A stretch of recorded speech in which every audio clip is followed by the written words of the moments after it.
In the humid, vibrant heart of Akure, the sun did not discriminate. It fell equally upon the two faces that were, by all biological accounts, identical. To a stranger passing the Adebayo compound, Morounkeji and Morenike were a glitch in the matrix, two versions of the same striking beauty. But the mirror is a liar. It only captures the skin, never the spirit. Morounkeji was the morning sun. As a registered nurse at the state teaching hospital, her hands were calloused not by labor, but by the constant scrubbing of hygiene and the gentle pressure of comforting the dying. She moved through the wards like a quiet prayer. When she spoke, people leaned in, not because she was loud, but because her words carried the weight of sincerity. She treated the hospital janitor with the same radiant respect she offered the chief medical director. To her, every soul was a sovereign territory. Then there was Morenike. If her sister was the sun, she was the neon flickering over a nightclub, bright, artificial, and exhausting. Morenike viewed her reflection as a currency that the world refused to exchange for its true value. She spent her afternoons in a choreographed dance with her smartphone, chasing the elusive algorithm that would surely one day recognize her as royalty. "Sister," Morenike would sneer, watching Morounkeji iron her clinical whites, "you are scrubbing floors for pennies while girls with half your face are flying first class to Dubai. You are wasting the Adebayo genes on bandages." Morounkeji would only smile, her eyes reflecting a peace that Morenike could neither understand nor tolerate. "Character is the only beauty that doesn't wrinkle, Morenike," she would reply. But Morenike wasn't listening. She was too busy filtering her life into a lie, unaware that destiny was already composing a script she wasn't prepared to act. The intrusion of Dr. Tunde Alaribe into their lives began not with a thunderclap, but with a notification. He was a man of quiet depths, a Nigerian wildlife veterinarian who had traded the chaotic luxury of Lagos for the stoic, frozen landscapes of northern Europe. Tunde was a man who looked for the marrow in life, stripping away the bone of pretension. He had found Morounkeji through a mutual family friend, but it was their first video call that sealed the interest. For 6 months, the pixels on their screens became a bridge. While the internet was a playground for Morenike's vanity, for Morounkeji and Tunde, it was a sanctuary. They didn't talk about vibes or luxury. They talked about the theology of suffering, the ethics of conservation, and the quiet dignity of a life spent in service. Morenike, lurking in the background of these calls, was appalled. She would eavesdrop from the hallway, her lip curling in derision. She saw Tunde's grainy video feed, usually him in a flannel shirt, his background filled with medical texts or the wooden slats of a cabin. "Is that the big man from abroad?" Morenike laughed one evening after the call ended. "He looks like a carpenter from Ikorodu. No gold chains, no champagne bottles in the back." Morenikeji's eyelids grew heavy. Her speech became a slurred muddle of half-finished thoughts. "I feel so tired, Renike. The flight." "Sleep, sister," Morenike whispered, her face devoid of mercy. "I'll take care of everything." When Morounkeji finally slumped over, Morenike gave a call for help. With a strength fueled by desperation, she dragged her sister's limp body across the yard to the small, windowless storage shed where their father kept old garden tools and rusted basins. She heaved her inside, locked the heavy iron bolt, and pocketed the key. She walked back into the house, looking at the clock. The transformation had to be perfect. She went to her sister's wardrobe. Out went the bodycon dresses and the shimmering wigs. In came the denim skirts, the cotton blouses, and the modest braided bun. She looked in the mirror and didn't see a twin. She saw a thief. The air at Murtala Mohammed International Airport was a chaotic symphony of shouting, car horns, and the smell of jet fuel. Morenike stood in the terminal, her heart hammering against her ribs like a trapped bird. She wore Moronkeji's favorite cardigan and carried the modest suitcase her sister had packed weeks ago. Every time a security officer glanced her way, she felt the phantom weight of the handcuffs she surely deserved. But the deception held. The immigration officer looked at the passport, looked at her face, and stamped the document without a second thought. Identical twins were nature's perfect forgery. "Safe flight, madam," the officer said. "Thank you," Morenike replied, pitching her voice higher, trying to mimic the soft, melodic cadence of her sister. As she sat in the departure lounge, she allowed herself a moment of triumph. She scrolled her phone one last time, deleting her Instagram and TikTok accounts. She didn't want Morenike, the influencer, to exist anymore. She was a woman of substance. She was a woman headed for the soft life. She looked at the ticket again. Destination, Helsinki, airport code HEL. HEL, she mused, probably stands for high-end luxury. She imagined a penthouse overlooking a sparkling European city, a wardrobe full of fur coats, and a husband who would eventually realize that a luxury babe was a much better upgrade than a boring nurse. When the intercom announced the boarding for Frankfurt, she stood up with a smirk. She didn't look back at the soil of Nigeria. She didn't think about her sister waking up in a dark, suffocating shed, screaming into the silence of the Adebayo compound. She only thought about the snow, which she assumed was just white glitter falling from the sky to celebrate her arrival.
The transition from the sweltering heat of Lagos to the sterile air of Frankfurt had been jarring, but nothing prepared Moronke for the final leg of the journey. As the small Embraer jet descended toward Helsinki, she looked out the window and gasped. There were no sprawling cities of gold. There was only a vast monochromatic expanse of white and dark green. The world looked like a charcoal drawing left out in the rain. When the doors opened, the air didn't just hit her, it assaulted her. It was a physical force, a sharp glacial blade that sliced through her thin cardigan and bit into her skin. She walked into the terminal, her teeth already chattering. She scanned the crowd for Dr. Tunde. She expected him to be holding a bouquet of red roses, perhaps wearing a bespoke Italian suit, standing next to a chauffeur. Instead, she saw a man who looked like he had just stepped out of a National Geographic documentary. Tunde was wrapped in a massive olive green parka that made him look twice his size. He wore heavy, salt-stained snow boots and a wool beanie pulled low over his ears. He wasn't holding roses. He was holding a thermos. "Morounkeji," he called out, his face lighting up with a genuine soul-deep relief. He hurried over and pulled her into a hug. Morenike stiffened. He smelled of pine needles, wood smoke, and something clinical. He didn't smell like the expensive cologne she had imagined. "You're freezing," he said, pulling back to look at her. He seemed confused for a second, his eyes searching hers. "You look different, more tired than on the screen." "It was a long flight," she managed to stutter, her voice thin and raspy from the cold. "Come," he said, grabbing her suitcase. "The truck is heated, but we have a 6-hour drive ahead of us. Lapland doesn't wait for anyone." The rugged pickup truck was a far cry from the Mercedes G-Wagon Morenike had envisioned. It was a workhorse, caked in dried mud and salt, with the interior smelling of wet dog and antiseptic. As they drove away from the airport, Morenike waited for the skyscrapers to appear. She waited for the malls, the neon lights, the Europe she had seen in the background of travel vlogger videos. Instead, the world grew emptier. The streetlights vanished, replaced by the pale, eerie glow of the moon reflecting off endless banks of snow. The towering pines pressed in on the road like silent giants. "Where are the shops?" she asked, trying to sound curious rather than horrified. Tunde chuckled, his eyes fixed on the icy road. "The nearest supermarket is 40 kilometers from the cabin, Keji. We get our supplies once a week. I told you I wanted peace, no distractions, just us, the animals, and God." Morenike felt a cold knot of dread tighten in her stomach. "Just us?" "And the dogs," he added. "The husky rescue is at its busiest this time of year. 3 of the females are due to whelp any day now. I've missed your steady hands, Keji. I've told the locals my wife is a nurse. They're excited to have someone who doesn't faint at the sight of a little blood." Morenike looked at her manicured hands, hidden under her sister's gloves. She hated blood. She hated dogs. She hated the silence that was now ringing in her ears. She realized, with a sickening jolt, that she hadn't stolen a life of luxury. She had stolen a life of labor. "Is there Wi-Fi?" she whispered. Tunde laughed loudly. "In the cabin? Only if the wind blows the right way. But who needs the internet when you have the northern lights?" Morenike leaned her head against the frozen window and wanted to scream. The Alaribe cabin was a masterpiece of rustic architecture, if you liked wood. To Morenike, it looked like a glorified prison. It was situated on the edge of a frozen lake, miles from the nearest human soul. The air was so quiet it felt heavy. "Home, sweet home," Tunde announced, hauling her bags onto the porch. Inside, there was no central heating, only a massive stone fireplace that required constant feeding. No silk sheets, but heavy wool blankets and reindeer hides. The glamour she had sacrificed her sister for was nowhere to be found. The next morning, the nightmare truly began. At 4 a.m., Tunde shook her shoulder. "Time for devotions, my love. We must start the day with the word before we feed the huskies." Moronke stumbled into the living room, bleary-eyed and freezing. Tunde handed her a Bible. "Your turn to lead the prayer. You always had a way with words on our calls." Moronke opened the book, her mind a complete blank. She had spent her Sundays at celebration centers, where the music was loud and the prayers were about receiving. She didn't know how to lead a quiet, deep devotion. She mumbled a few generic sentences about blessings and prosperity. Tunde frowned, a shadow of doubt flickering in his eyes. "That's it? No reflection on the morning psalm?" "I'm just jet-lagged," she lied. The rest of the morning was a blur of manual labor. She was tasked with shoveling snow away from the kennel doors. The shovel was heavy, the wind was biting, and within an hour her back felt like it was breaking. She looked at the dogs, large, barking beasts with wild eyes, and felt a wave of pure revulsion. This wasn't a luxury babe lifestyle. This was a labor camp. And the worst part, she had to pretend she loved it.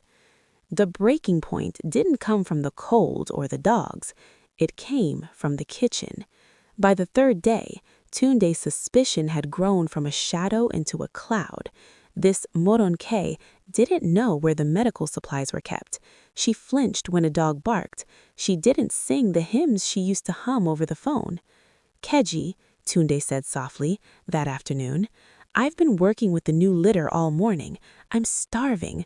Would you make that special melon soup, the one you made for the hospital staff when they won the Excellence Award? You described the recipe so perfectly last month." Moronke's heart stopped. She had never cooked anything more complex than instant noodles, but she couldn't say no. "Of course," she chirped. "Just give me some space in the kitchen." She found a bag of melon seeds, egusi, in the pantry. She remembered seeing her mother make it, but she had always been too busy taking selfies to help. She poured the raw seeds into a pot of cold water. She threw in unwashed stockfish, whole onions, and handfuls of uncrushed crayfish. She turned the heat to high, hoping the fire would do the work of talent. An hour later, she served a bowl of what looked like gray dishwater with floating chunks of raw onion. Tunde sat at the wooden table. He looked at the soup. He took one spoon and nearly choked. The melon was gritty and raw, the stockfish like chewing on a leather boot. He set the spoon down slowly. "Who are you?" he asked, his voice low and dangerous. "What do you mean, darling? I'm just—" "You are not Moronke," he interrupted, standing up. "My Moronke is a healer. She knows the rhythm of a kitchen. She knows the heart of a prayer. You have her face, but you are a stranger." Before she could spin another lie, Tunde's phone, perched by the window for a signal, began to chime incessantly. While Moronke was struggling with frozen shovels and watery soup, a drama was unfolding in Akure. Moronke had woken up in the dark, cramped storage shed, her head throbbing from the drugs. It had taken her hours to find a rusted metal rod and leverage it against the old wood of the door. With the strength of a woman fighting for her life, she had burst through the door. She didn't find Moronke. She found a house stripped of her passport, her ticket, and her identity. The real Moronke didn't waste time crying. She went to the neighbors, borrowed a phone, and began the arduous process of reaching Tunde. She sent emails, she sent messages, she sent a photo of herself standing in front of the broken shed, her face tear-stained, but resolved. In the finished cabin, Tunde picked up his phone. The signal had finally stabilized. He scrolled through the messages, his face turning from confusion to cold, hard fury. He saw the photo of the real Moronke. He looked at the woman standing in his kitchen, wearing his fiancé's clothes. "You drugged her," Tunde said, the words falling like ice cubes. "You locked your own sister in a shed so you could steal a flight to a country you don't even like." Morenike collapsed onto the wooden floor, the weight of her failure finally crushing her. "I just wanted a better life," she sobbed. "She has everything. Everyone loves her. I just wanted to be the one who won for once." "You didn't want a life," Tunde said, looking at her with pure pity. "You wanted a stage, and now the performance is over." He didn't yell. He didn't touch her. He simply walked to the cabinet, pulled out a satellite phone, and began making arrangements. Morenike realized with horror that the man she thought was a simple vet was speaking with a level of authority that suggested he was much more than he appeared. As the sun set over the Lapland tundra, Tunde forced Morenike to sit across from him. "You thought you were stealing a life of ease," he said quietly. "You saw a man in a cabin and assumed I was poor because I chose simplicity." He revealed the truth. Tunde wasn't just a vet. He was the eldest son of the Alaribe family, owners of one of the largest shipping conglomerates in West Africa. He had walked away from the mansions in Ikoyi and the private jets to find a woman who didn't care about his bank balance. "I'd tested her for 6 months," Tunde explained. "I never told her about the money. I never told her about the shipping line. She loved me when she thought I was just a man who cared for dogs and the cold. She passed every test of character, every test of spirit." He looked at Morenike, who was gaping at him in shock. The wealth she had chased her whole life had been right in front of her, but she had disqualified herself by trying to steal it. "I have already called my father's security detail in Lagos. They have made sure Morounkeji is safe. As for you, I am not a man of vengeance, but I am a man of justice. You will not spend another night in this cabin. There is a supply truck leaving for the airport in an hour." "Please," Morenike begged, "don't send me back to the shame. Let me stay. I'll learn. I'll scrub the kennels." "You had your chance to be a sister. Now you will learn to be a human being." He handed her the return ticket, 3 layovers, no business class, and a destination that offered no luxury. He watched as she was loaded into the back of the supply truck, a luxury babe discarded like unwanted freight. The journey back to Nigeria was a slow-motion descent into hell. Morenike spent 48 hours in airports, wearing the same winter coat because she had no other clothes. She was dehydrated, exhausted, and haunted by the image of Tunde's disappointed eyes. When she finally stepped out of the terminal at Murtala Muhammad Airport, the Lagos heat hit her like a physical slap. It was 35 degrees Celsius. She stood there in her heavy wool parka, sweat pouring down her face, her braids matted and messy. She looked ridiculous. A group of market women waiting for a bus began to point and giggle. Look at this one, Madame Winter in the middle of March. Did you bring the snow in your pocket, or did they deport you from the North Pole?" Shame was a heavy coat she couldn't take off. She arrived in Akure by public transport, dragging her suitcase through the red dust of her neighborhood. When she reached the Adebayo compound, she didn't find a welcoming party. She found a family that looked at her with a mixture of grief and disgust. Legal action had been discussed. Their mother had wept for days. But it was Morounkeji who stood at the door. She didn't have a weapon, and she didn't have a curse. She just had a look of profound sadness. "I am not going to send you to prison, Morenike," said Morounkeji, her voice steady. "But you will pay back every kobo spent on that stolen ticket. You will work, not on your phone, not in front of a ring light. You will work where the work is hardest." The Instagram Duchess was dead. In her place was a girl who tried to grab destiny by the throat, only to find her palms scorched by the fire of her own greed. Weeks later, the neighborhood was stirred by the arrival of a vehicle that looked like it belonged in a parade. A black, armored SUV pulled into the dusty compound. Out stepped Dr. Tunde Alaribe, but he was no longer in a parka. He wore a crisp, white traditional agbada that shimmered in the sun. He had resigned from his post in Finland. He realized while he loved the silence of the north, his heart and his wife belonged where the sun was warm. He was relocating his practice to Nigeria, funded by the dynasty he no longer felt the need to hide from. The wedding of Tunde and Morounkeji was the talk of Ondo State. It wasn't flashy or loud, it was dignified, a celebration of a love that had survived a cold-blooded betrayal. Morenike was there. She wasn't the bridesmaid in a shimmering lace gown. She was in the back, wearing a simple uniform, moving between tables to refill water glasses and clear away empty plates. Her hands, once perfectly manicured, were now rough from the hospital laundry she worked 10 hours a day to pay off her debt. As the couple took their first dance, a guest recognized her. "Wait, aren't you the twin, the one who went to Europe?"